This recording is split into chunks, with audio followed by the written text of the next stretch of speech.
우리 사람들은 참 힘들게 살아갑니다. 학생들은 공부하느라 힘들고요. 또 군인은 우리 올해 군대를 3명이나 갈 텐데 군인은 이 훈련받고 군대 생활하느라 힘듭니다. 그리고 취업준비생들은 이 취업 준비하느라 힘들고 직장인들은 일한다고 힘들어요. 나 지금 안 힘들다. 나는 너무 행복하다. 즐겁고 기쁘기만 하다 한 친구 있나요? 영주 형제 아닌 것 같은데 힘든 것 같은데 아마 다들 힘들 거예요. 젊은 부부들 아이들 키우면서 얼마나 정신없이 사는지 모릅니다. 우리가 이렇게 힘든 이유는 많은 이유가 있겠지만 기본적으로 사람이라면 뭘 해야 되냐? 바로 일을 해야 되기 때문에 힘든 거예요. 육체적인 일을 하는 사람은 육체적인 일을 하는 것 때문에 힘들고요. 이 정신적인 일을 하는 사람 또는 사람을 상대하는 사람들은 이 정신적으로 스트레스 받을 만한 일들이 굉장히 많은 것입니다. 이렇게 기본적으로 일하는 것 자체가 우리를 힘들게 만드는데 그 일하는 일터에서 만약에 사람과의 관계에 문제가 생기면 그 스트레스는 이제 이루 말할 수 없을 정도로 갑자기 배가 되는 것입니다.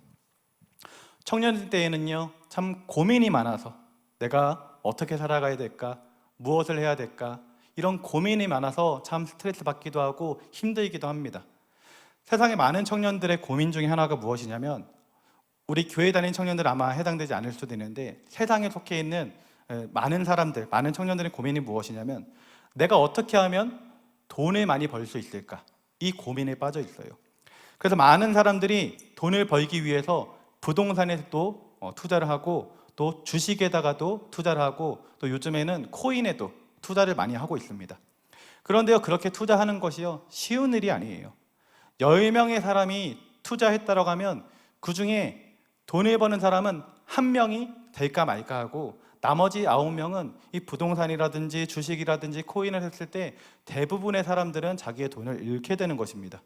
그런데 그 돈이 단순히 몇십만 원 이런 수준이 아닌 거예요. 그렇게 크게 투자를 했을 때는 그 잃는 돈이 몇백만 원, 몇천만 원 또는 어떤 사람들은 이 억 단위의 돈을 잃기도 하는 것입니다.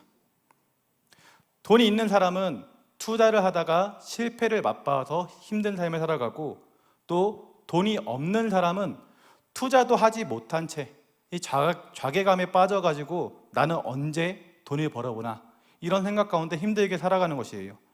그러면 여러분, 우리는 왜 이렇게 힘들게 살아가야만 할까요? 우리 인생은 우리 사람들이 사는 이 삶은 왜 이렇게 힘들까요?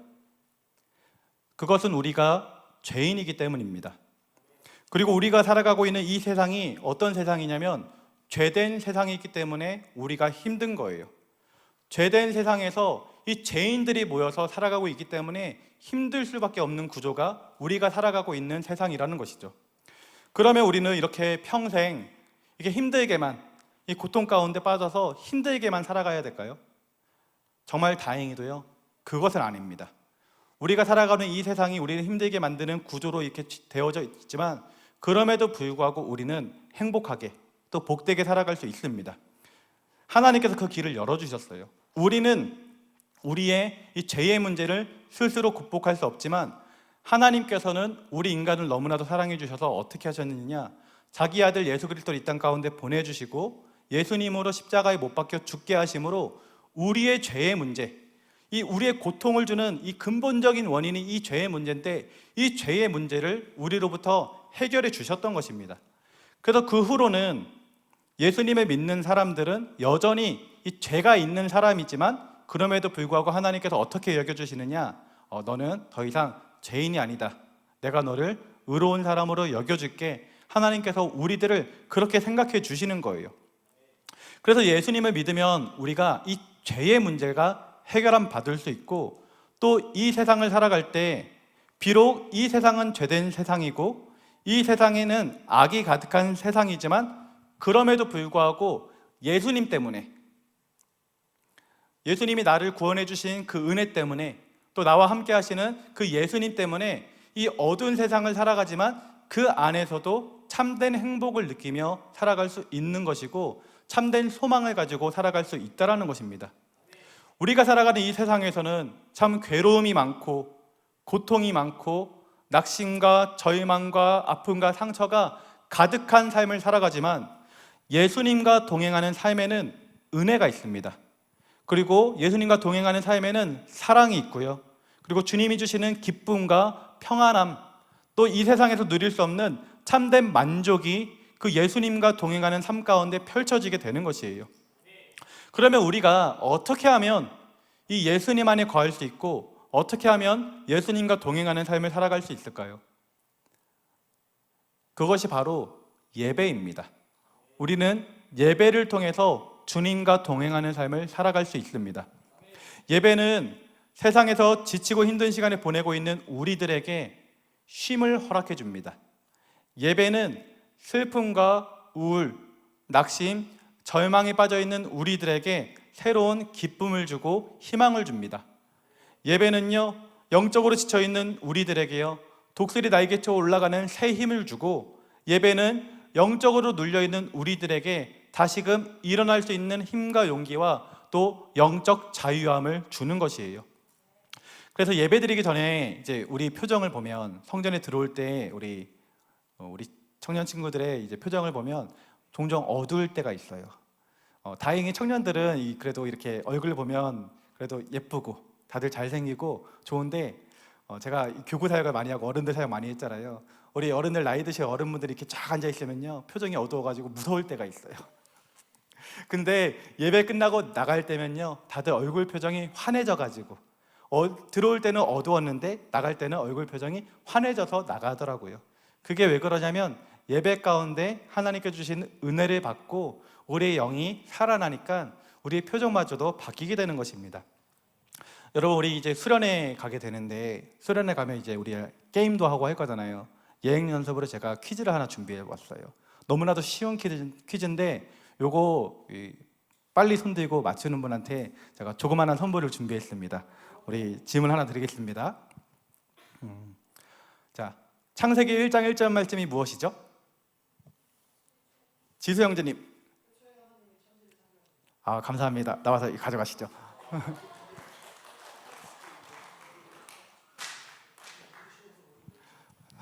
축하합니다. 대부분 알고 있었죠? 어떻게 한 명밖에 소리 안 들었죠?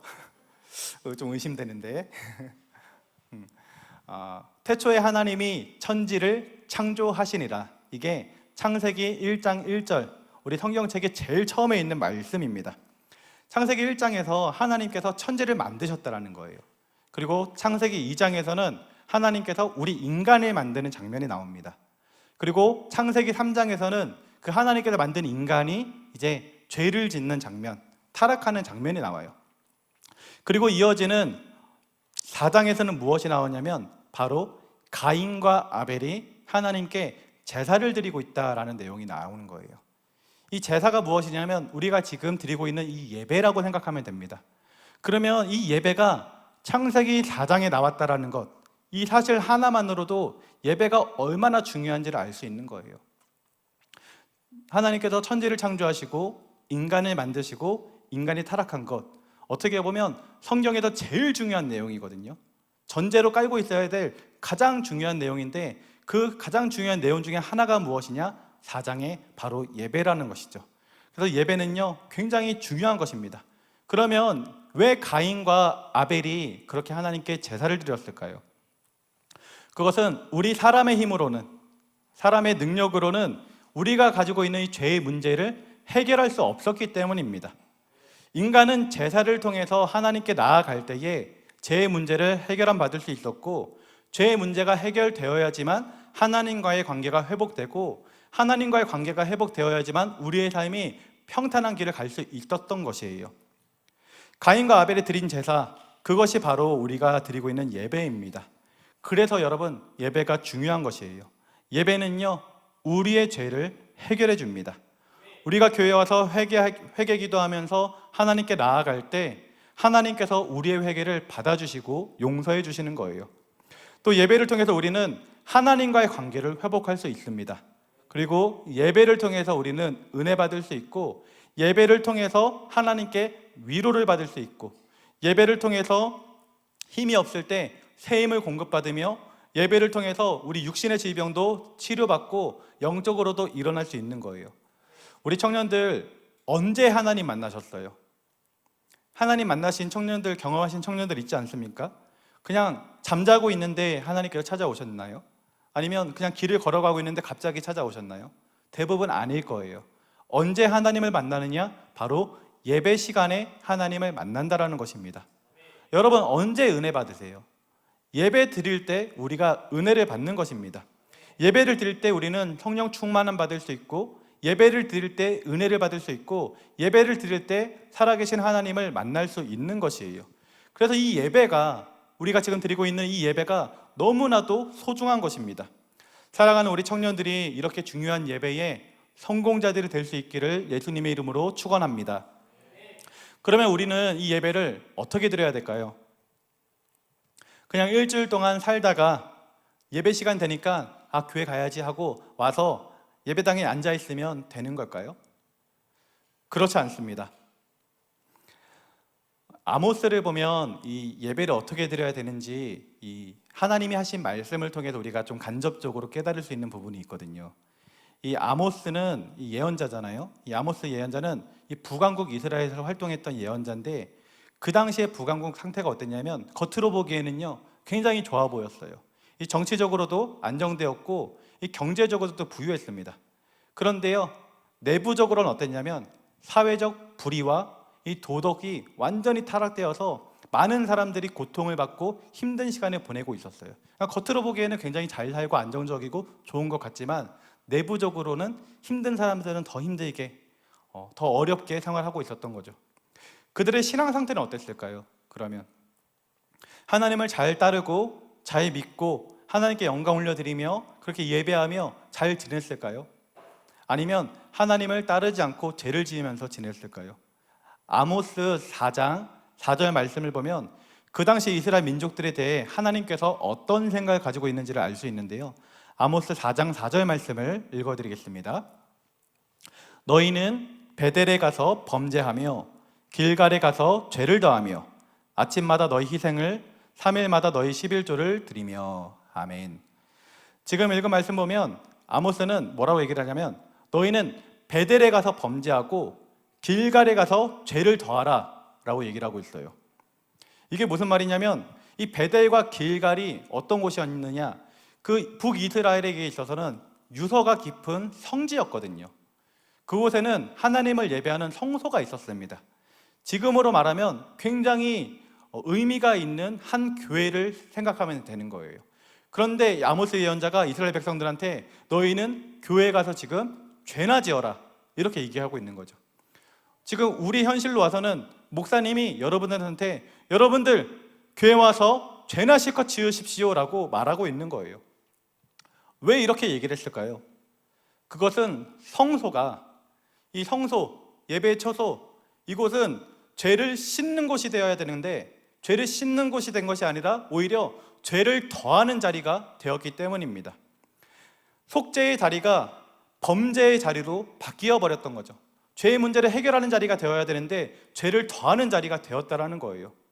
예배는 하나님을 찬양하고 하나님 한 분만을 높이는 자리입니다.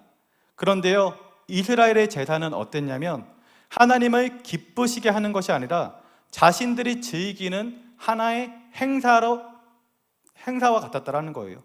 이스라엘 제사는 하나님을 섬기는 것이 아니라 우리 인간을 위한 하나의 행사에 그치지 않았다라는 것입니다.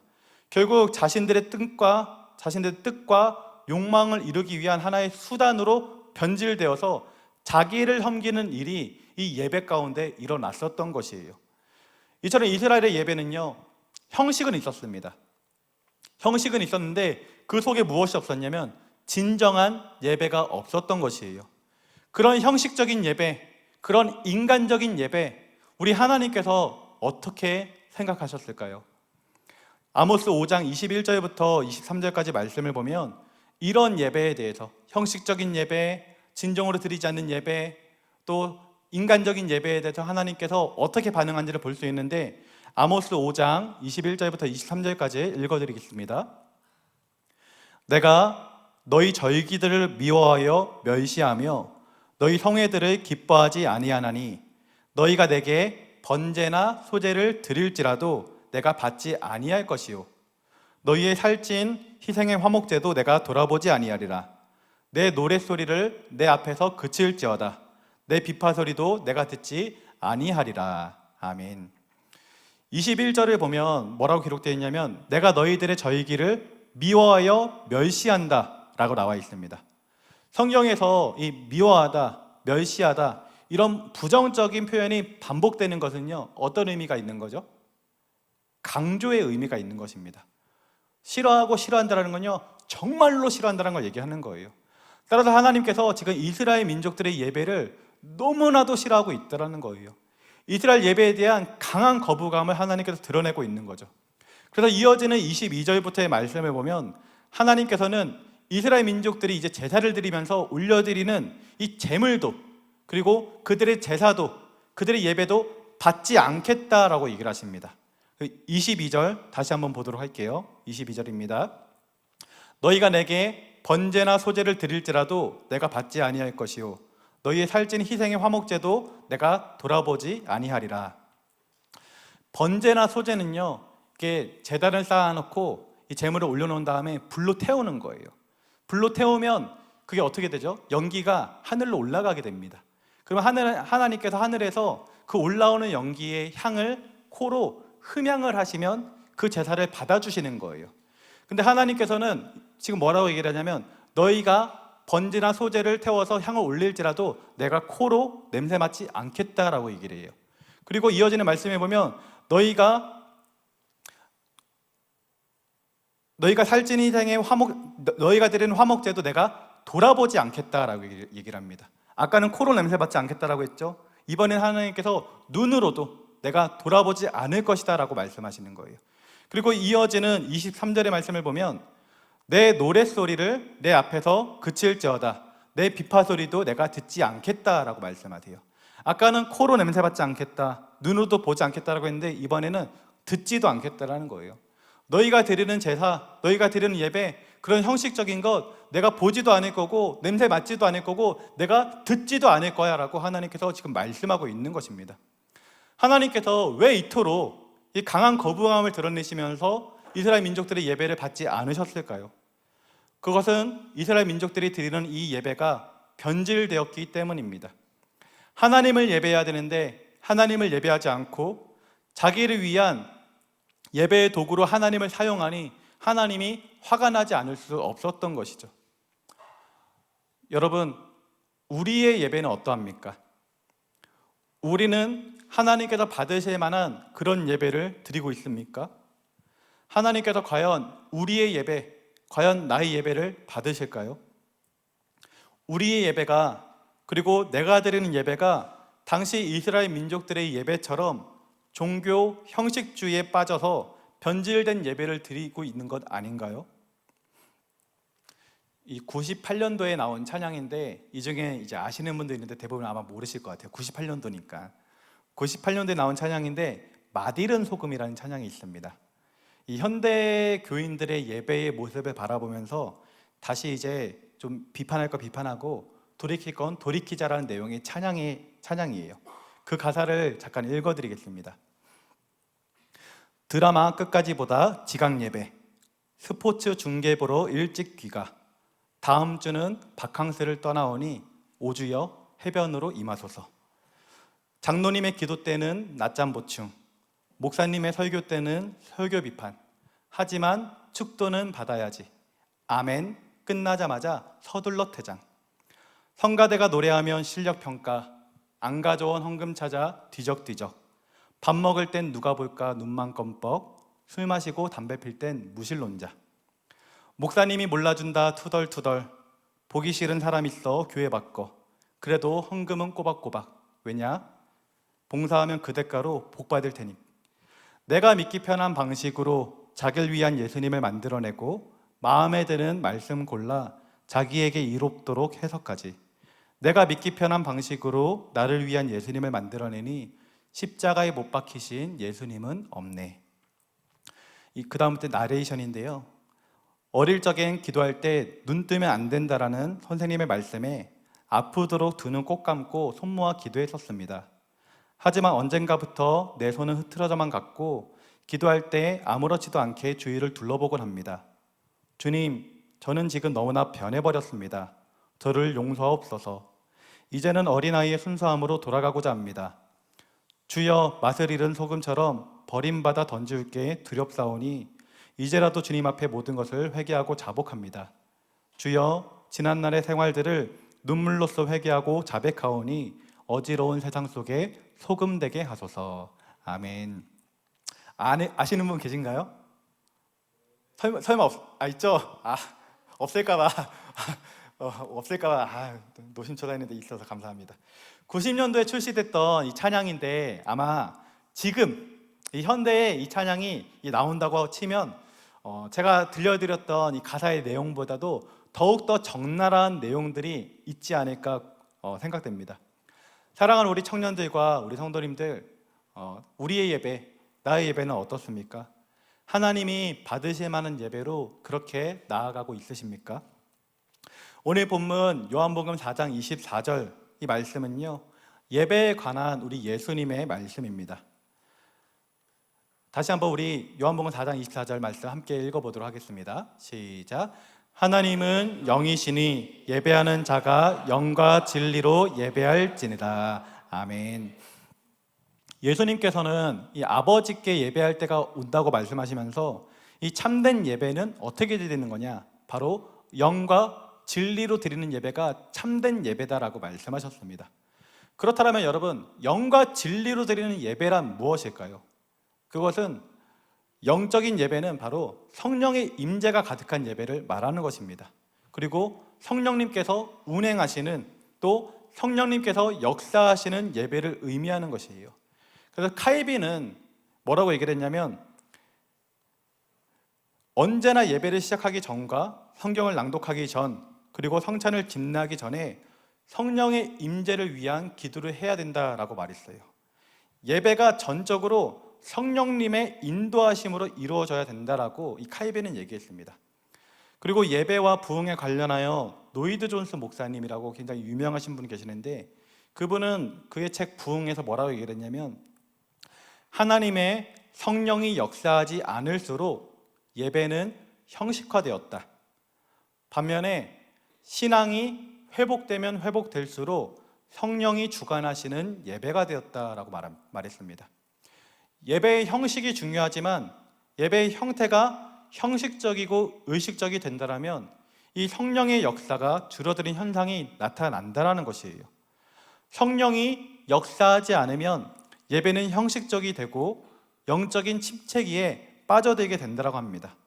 그래서 성령께 속한 자유를 경험하게 되기 위해서는 성령으로 예배를 드려야 한다고 그렇게 말했던 것이에요. 그래서 중요한 것은 무엇이냐면, 우리가 예배를 드릴 때 우리가 영으로 예배를 드리는가 아닌가, 이것이 중요한 것입니다. 성령의 임재 가운데 또 성령님과 동행하여서 예배 드릴 때 하나님께서는 우리 예배를 기뻐 받아주실 줄 믿습니다. 사랑하는 우리 청년들은 예배 드릴 때 그냥 와서 앉아있는 것이 아니라 나의 영으로 하나님께 나아가서 예배 드릴 수 있기를 예수님의 이름으로 기도드립니다. 그러면 우리는 어떻게 이 성령님께서 임재하시는 그런 예배를 드릴 수 있을까요? 우리가 어떻게 영으로 하나님께 예배를 드릴 수 있을까요? 이것을 위해서 우리가 해야 되는 것이 무엇이냐? 바로 기도해야 하는 것이에요. 기도는요, 하면 할수록 우리를 영적인 사람으로 만들어줍니다. 그래서 기도하는 사람은 영적인 사람이 되는 것이에요. 에드워드 맥켄드리 바운즈라는 목사님이 계시는데요, 그분이 쓴 책 기도의 능력이라는 책에서 뭐라고 얘기를 했냐면, 영적이지 못한 설교는 죽이는 설교라고 했습니다. 그렇게 영적이지 못한 설교의 능력은 하나님으로부터 온 것이 아니며 그 설교의 힘과 자극을 준 것들의 근원도 하나님보다 못한 것에 있다라고 말했습니다. 그래서 설교자에게도 설교 속에도 이 성령이 드러나지 않는다라고 했습니다. 그렇기 때문에 설교자는 무엇보다 기도의 사람이 되어야 한다라고 말했습니다. 설교자는 자기 자신의 불꽃으로 인해서 감동을 시킬 수도 있고, 자기 자신의 이 해석에 대해 웅변을 토로할 수도 있고, 설교단은 자기 자신의 불꽃으로 인해 감동을 시킬 수도 있고, 자기 자신의 해석에 대해 웅변을 토로할 수도 있고, 자신의 두뇌로 만들어낸 것을 전달하는데 진지할 수도 있습니다. 그래서 목사가 아닌 이 신학 교수가 설교의 자리를 차지해가지고 이 사도의 흉내를 낼 수도 있는 것이고, 뇌와 신경을 가지고 성령의 역사를 꾸며낼 수도 있는 것이며, 이런 힘들을 이용해서 조명된 말씀처럼 빛을 내고 광채를 발할 수 있다라고 말합니다. 그런데요, 그렇게 사도의 불을 아무리 흉내를 내도, 또 성령의 역사를 있는 것처럼 꾸며내도, 또한 빛을 발하고 광채를 내는 것 같아도 그 속에 무엇이 없냐면 생명이 없다라는 거예요. 설교자가 아무리 뛰어난 언변을 가지고 말을 해도, 또 아무리 고귀한 지식을 가지고 있다고 해도 중요한 것은 그 안에 생명이 없다는 것입니다. 죽어가는 영혼을 살릴 만한 그 생명이 없다라는 것이죠. 그러면 영혼을 살릴 만한 생명이 있는 설교는 어떻게 가능한가? 생명이 있는 설교를 위해서는 영성이 필요하고, 영적인 설교를 위해서는 그 무엇보다 기도해야 한다라고 말했습니다.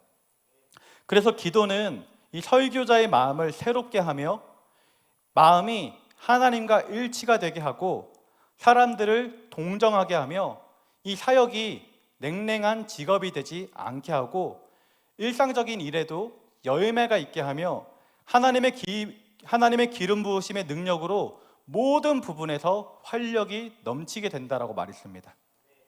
찰스 스펄전 목사님 다들 들어봐서 아시죠? 찰스 스펄전 목사님도 이 기도에 대해서 이렇게 말했습니다. 설교자는 모든 다른 사람보다 더 뛰어난 기도의 사람이어야 한다. 그가 일반 성도만큼 기도하지 않는다면 그는 위선자일 것이며, 일반 성도보다 더 기도하지 않는다면 자신이 맡은 직분을 감당할 자격이 없는 자이다. 만일 당신이 사역자로서 많이 기도하지 않는다면 당신은 불쌍한 사람이다. 만약 당신이 하나님을 만나는 일에 게으르다면 당신뿐만 아니라 당신의 교인들까지도 불쌍한 사람들이다. 그리고 당신이 수치를 당하며 당황하는 날이 곧 오고야 말 것이다.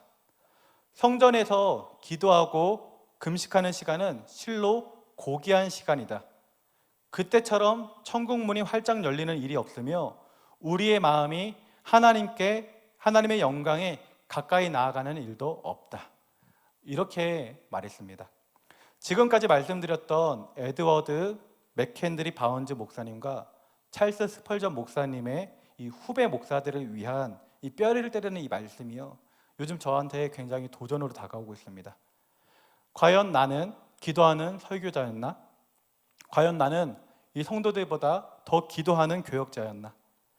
내가 기도하지 않고 하는 설교가 생명이 없는 죽은 설교로서 성도의 영혼을 살리지 못하고 오히려 죽이는 그런 설교는 아니었나? 이렇게 되돌아보게 되는 거예요. 그렇게 저의 삶과 저의 사역을 되돌아보니까요, 이 기도가 항상 후순위였습니다. 삶이 너무나도 바쁘고요, 사역이 너무나도 바쁘고 할 일이 태산같이 쌓여있다 보니까 기도는 항상 뒷전이었던 거예요. 이렇게 목사님들의 이 말씀 책을 읽으면서 제가 도전을 받고 제 삶을 돌아보니까 이 기도가 참 후순위였다는 걸 깨닫게 되었던 거예요. 너무 삶이 바쁘고 또 사역이 많고 할 일이 태산같이 쌓여있으니까 그 일을 하기에 바빠가지고 기도를 못했던 저의 모습을 발견할 수 있었던 것이죠. 그렇게 기도 없이 살아가니 영적인 삶을 살아낼 수가 없고, 영적인 힘이 없으니 사역에도 힘이 실릴 수 없다라는 것을 이제 깨닫게 되었습니다. 그런데요, 이것은요 저만의 문제가 아닐 거예요. 여기 있는 우리 모두가 영적인 예배를 드리기 위해서는 지금 말씀을 전하고 있는 이 부족한 죄의 종도 더욱더 깨어서 기도해야 할 것이고, 함께 예배를 드리고 있는 우리 청년들도 기도로 깨어 있어야 할 줄 믿습니다. 설교자는 기도로 충만하여서 영적인 설교를 준비하고, 찬양 인도자는 충분한 기도와 함께 찬양 콘티를 준비하고, 대표 기도하시는 분도 기도하면서 정성스럽게 또 성령의 감동에 따라서 기도를 준비하고, 예배드리는 우리 모두가 그 예배 드림을 통해서 영적으로 깨길 바라는 것이 아니라 영적으로 깨어진 상태에서, 영적으로 미리 준비된 상태에서 예배 드리면서 하나님께 나아갈 때 우리 예배는 모든 것이 합력하여 선을 이루는 그런 예배가 될 것이고, 우리의 모습을 통하여서 이 영적인 하모니가, 영적으로 아름다운 하모니가 이곳 가운데 울려 퍼지게 될 줄 믿습니다. 그렇게 우리 모두가 각자의 자리에서 기도로 깨어서 영적 민감성을 가지고 함께 예배드릴 때 그 예배에는 성령님께서 운행하시는 살아있는 예배가 될 줄 믿습니다. 바라기는 오늘 함께 예배드리는 우리 모두가 기도의 사람이 되기를 바랍니다. 세상 것을 바라기보다 이 영적인 것을 추구하고, 세상의 일이 아무리 바쁘다 할지라도 기도하는 시간을 빼먹지 말고, 그렇게 하나님과 관계를 맺으며 영적인 민감성을 가지고 영으로 예배할 수 있는 우리 모든 성도님들과 청년들 될 수 있기를 주님의 이름으로 축복합니다. 이를 위해서 우리 청년들 기도하시기 바랍니다. 골방에 들어가서 하나님만을 바라보며 성령의 임재를 경험할 때까지, 애쓰다가 죽으면 죽으리라고 말하면서 그 각오를 다졌던 것처럼 내가 오늘 하나님을 만나리라는 각오를 다지고 그렇게 기도하시기 바랍니다. 그렇게 기도함을 통해서 하나님의 뜻을 깨닫고 하나님께서 원하시는 삶을 한 걸음 한 걸음 순종해서 나아갈 때 우리는 하나님이 주시는 생명력 있는 삶을 살아가게 될 것입니다. 이 세상은 죄된 세상으로 우리를 힘들게 만들지만 그 죄된 세상이 깔아놓은 그 판 안에서 노는 그런 장기말이 아니라 하나님께서 계획하신 길을 걸어가며 생명력 있는, 은혜가 있는, 기쁨이 있는 그런 삶을 살아가게 될 줄 믿습니다. 이와 같은 은혜가 충만하게 임할 수 있기를 예수님의 이름으로 축원합니다. 이 창세기 이 4장의 후반부를 보면요, 이제 가인의 후손과 이 아벨의 후손이 나오거든요. 이 가인은 이 아벨을 죽인 후에 하나님께 사실 저주를 받아가지고 너는 유리하는 자가 될 것이다 라고 했는데, 그 하나님의 저주도 받지 않고 에덴에 있는 동쪽에 아예 터를 잡고 그곳에서 자녀들을 낳으면서 생활하기 시작했습니다. 그런데 신기한 것은 그 가인의 후손들이 그렇게 태어나면서 그 후손들이 번창하기 시작하니까 무엇이 생겨나게 됐냐면 그곳에 인류 최초의 문명이 생겨나게 되었어요. 그래서 창세기 4장의 후반부에 보면 이 야발이라고 하는 사람은 이 가인의 후손인데 가축을 치는 자의 조상이 되었다라고 기록되어 있고요, 유발이라고 하는 사람은 수금과 퉁소, 다시 말해서 음악하는 자의 조상이 되었다라고 기록이 되어 있고요, 두발 가인은 이 쇠로 여러 가지 기구를 만드는 자가 되었다라고 나와 있습니다. 이처럼 가인의 후손들은요, 이 세상에서 축산업, 수공업, 예술, 문학 등 문명을 이루면서 자수성가하며 굉장히 잘 산 사람들이 되었어요. 그런데요, 그들의 문명은 그렇게 화려하게 발전했는데요, 그 가운데 무엇이 없었느냐? 하나님이 없었습니다. 그들에 대한 기록에 하나님이란 이름이 없는 거예요. 그리고 그들에게는 도덕성이 없었습니다.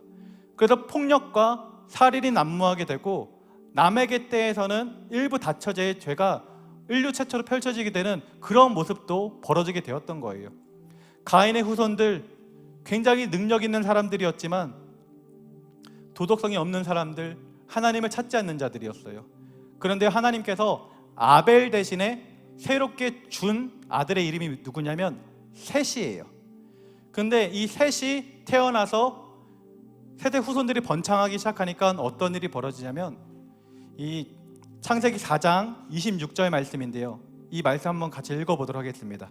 창세기 4장 26절 말씀입니다. 시작. 셋도 아들을 낳고 그의 이름을 에노스라 하였으며 그때 사람들이 비로소 여호와의 이름을 불렀더라. 아멘. 가인의 후손들이 번창할 때는 하나님의 이름이 불리지 않았습니다. 너무나도 잘 먹고 잘 살고 문명을 이루는 그들, 하나님 없이 그렇게 살아갔던 거죠. 근데 하나님께서 아벨 대신해 주셨던 셋, 그리고 셋의 후손이 번창하기 시작하니까 그들은 문명을 이뤄냈다, 무슨 사람의 조상이 되었다, 이런 기록은 없어요. 그런데 딱 두 구절인데 두 구절 중에 하나가 지금 읽은 말씀인데 바로 비로소 여호와의 이름이 이 땅 가운데 불리더라라는 거예요. 그들이 태어나고 그들이 번창하기 시작하니까 하나님의 이름이 드디어 불렸다라는 거죠. 여러분, 하나님은 어떤 그룹을 사용하셨을까요? 이 가인의 후손들처럼 돈도 많고 잘 나가고 멋진 사람들, 이 사람들을 들어 사용하셨을까요? 아니면 어떻게 살아가는지 모르지만 하나님의 이름을 부르는 이 예배자들, 하나님의 이름을 찾는 셋의 후손을 사용하셨을까요? 우리 예수님은요, 어디서 태어나시느냐? 이 셋의 후손에서 태어나게 됩니다. 예수님의 계보에 셋이 조상으로 있는 거예요. 하나님께서는요, 이처럼 하나님을 예배하는 자, 하나님을 찾는 자, 하나님의 이름을 부르는 사람들을 찾으신다라는 것을 알 수 있는 것이죠. 여러분, 하나님은 이처럼 하나님을 예배하는 사람들을 찾으시고 있으십니다. 우리 사랑하는 청년들이 하나님이 찾으시는 그 예배자가 될 수 있기를 예수님의 이름으로 기도드립니다. 우리가 영과 진리로 예배를 드려야지만 우리의 영이 다시금 하나님 앞에 나아갈 수 있고, 우리의 영이 하나님 앞에 나아갈 때 우리는 하나님과 관계가 회복되며 화목할 수 있습니다. 우리가 기도하면서 영적으로 깨어 있어야지만 생명력 있는 예배를 드릴 수 있고, 그렇게 생명력 있는 예배를 드릴 때 이 예배를 통해서 우리의 삶이 변화될 수 있는 것입니다. 우리 사랑하는 청년분들, 이를 위해서 기도하시기 바랍니다. 내가 예배 드릴 때 그냥 예배 드리는 것이 아니라 이 기도함으로 말미암아 하나님께 영의 예배를 드리겠노라고, 성령이 충만함 받아서 신령과 진정으로 하나님만 바라보면서 예배하겠노라고 기도하며 그렇게 나아가시기 바랍니다.